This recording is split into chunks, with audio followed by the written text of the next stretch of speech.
Salam sigap dan shalom. Renungan kita pada hari ini, Sabtu 30 Juli 2022, berjudul Pujilah Tuhan. Ayat intinya terdapat di dalam Mazmur 34 ayat 2. Aku hendak memuji Tuhan pada segala waktu, puji-pujian kepadanya tetap di dalam mulutku. Pena Inspirasi menuliskan yang dimaksud dengan judul renungan kita pagi ini, Pujilah Tuhan, dikarenakan Dia akan memanggil, aku akan menjawab, supaya kita mengalami kasih Allah yang tiada bandingnya itu, dan kemudian dengan penuh keberanian, datang menghampiri tahta kasih karunia Allah adalah sebagai berikut. Pertama, kita patut meniru teladan Daud yang berkata, Pujilah Tuhan, karena kita telah merasakan penyertaan Tuhan pada masa lalu, dan makanya tidak perlu takut di masa depan, kecuali kita melupakan cara Tuhan memimpin kita dan pengajarannya di masa silam.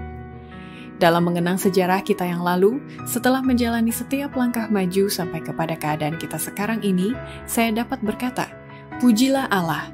Setelah saya melihat apa yang telah dilakukan Tuhan, saya dipenuhi dengan rasa heran dan dengan keyakinan kepada Kristus sebagai pemimpin. Tidak ada yang kita takutkan di masa depan kecuali kita melupakan cara Tuhan memimpin kita dan pengajarannya di masa silam. Kedua, kita patut meniru teladan Daud yang berkata, Pujilah Tuhan, dengan menghafalkan hukum Allah dan rajin berdoa, memuji Tuhan sambil mengungkapkan kebutuhan-kebutuhan kita dengan kata-kata yang sederhana. Pada petang dan pagi, bergabunglah dengan anak-anakmu dalam perbaktian Allah, membaca firman-Nya dan menyanyikan pujian baginya. Ajarlah mereka menghafalkan hukum Allah. Orang yang memimpin dalam doa, jangan mendoakan tentang segala hal, melainkan harus mengungkapkan kebutuhan-kebutuhannya dengan kata-kata yang sederhana. Lalu pujilah Allah dengan ucapan syukur.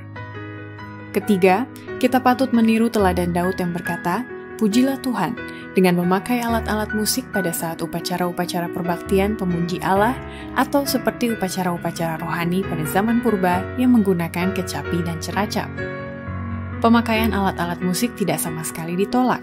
Alat-alat ini telah digunakan dalam upacara-upacara rohani pada zaman purba. Orang-orang yang berbakti memuji Allah dengan kecapi dan ceracap, maka musik haruslah mendapat tempat dalam upacara-upacara perbaktian kita.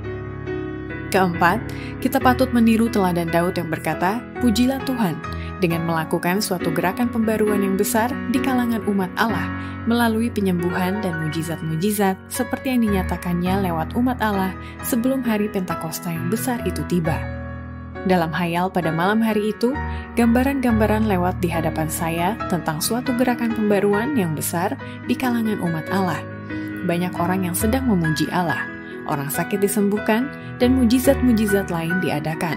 Suatu roh pengantaraan nampak, bahkan seperti yang dinyatakan sebelum hari Pentakosta yang besar itu.